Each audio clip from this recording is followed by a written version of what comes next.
ভর্তা যে লোভনীয় খাবার সে কি আর বলতে হয়। অনেকে এমনও আছে আমরা যাদের ভর্তা নাম শুনলে জিভে পানি চলে আসে।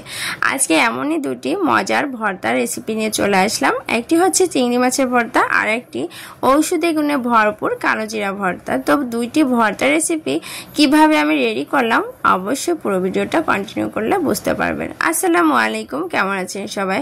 আশা করি সবাই নিশ্চয়ই অনেক বেশি ভালো আছেন। আলহামদুলিল্লাহ, আপনাদের দোয়ায় আমিও ভালো আছি। ভর্তা যারা শখ করে খায় তারা কিন্তু মাছ মাংস খেতে খেতে যখন বোরিং ফিল করি তখনই ভর্তাটার কথা বেশি গুরুত্ব দিয়ে মনে করি।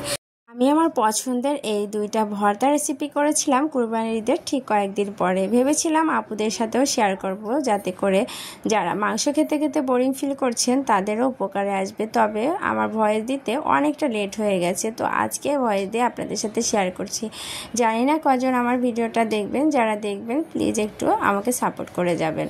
তো প্রথমে আমি এখানে পর্যাপ্ত পরিমাণে রসুন, পেঁয়াজ আর কালো জিরা সাথে কাঁচামরিচ দিয়ে একটু সরিষার তেল দিয়ে টেলে নিয়েছি। এখানে অবশ্যই কালো জিরা ভর্তার জন্য রসুন পেঁয়াজটা একটু বেশি পরিমাণে দিতে হবে, কারণ কালো জিরাটা একটু তেতো টাইপের হয়ে থাকে। তো রসুন পেঁয়াজ বেশি করে দিলে এই স্বাদটা কালো জিরার তেতো ভাবটা কমিয়ে দেয়।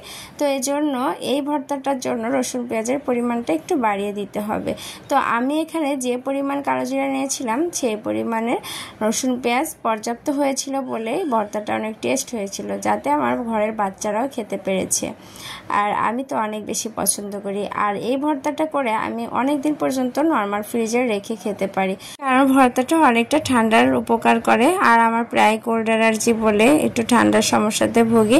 তো আমি এটা ছোট ছোট বল করে বক্সে করে রেখে দিলে 1.5-2 মাস নর্মাল ফ্রিজেই ভালো থাকে। চাইলে এটা ফ্রোজেন করে আপনারা 6 মাসের মতো রাখতে পারেন, খেতে পারেন অনায়াসে। আর করে নিচ্ছিলাম এখানে চিংড়ি মাছের ভর্তাটা। চিংড়ি মাছের ভর্তা দেওয়ার জন্য এখানে পর্যাপ্ত পরিমাণে রসুন, পেঁয়াজ আর কাঁচামরিচ নিয়ে একটু সরিষার তেল দিয়ে ভালো মতো ভেজে নিচ্ছিলাম।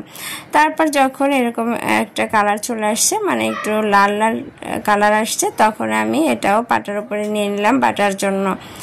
সব ভর্তায় আমার কাছে পাটায় বেটে নিলে অনেক বেশি মজা লাগে, আর আমি সব সময় পাটাতেই ভর্তা রেডি করি। তো এই তো এখন আমি এই ভর্তাটাও করে নিব। আর চিংড়ি মাছের ভর্তাটা আমার অতটাও প্রিয় না যতটা কালো জিরার ভর্তা প্রিয়। তবে আমার এই দুইটা ভর্তাই অনেক বেশি মজা হয়েছিল, পরিবারের সবাই অনেক মজা করে খেয়েছে। আপনারাও এভাবে ভর্তা রেডি করে নিতে পারেন। যাদের মুখে রুচি নাই ভর্তা পেলে তারাও 2 প্লেট ভাত অনায়াসে খেতে পারবেন। তো আজকের এই ভিডিওটা আপনাদের কাছে কেমন লাগলো অবশ্যই জানাবেন। কে কে আপনারা ভর্তা খেতে পছন্দ করেন অবশ্যই জানিয়ে যাবেন। ভর্তাটা না যাদের মুখে রুচি নাই তাদের সামনে গেলেও মনে হয় 2 প্লেট ভাত অনায়াসে খেতে পারবে, কারণ ভর্তা কিন্তু শুধু লোভনীয় না, মুখরোচকও বটে। তো আজকের ভিডিওটা কেমন লাগলো অবশ্যই জানাবেন। আজকের মতো এ পর্যন্তই। সবাই ভালো থাকবেন, সুস্থ থাকবেন। আল্লাহ হাফেজ।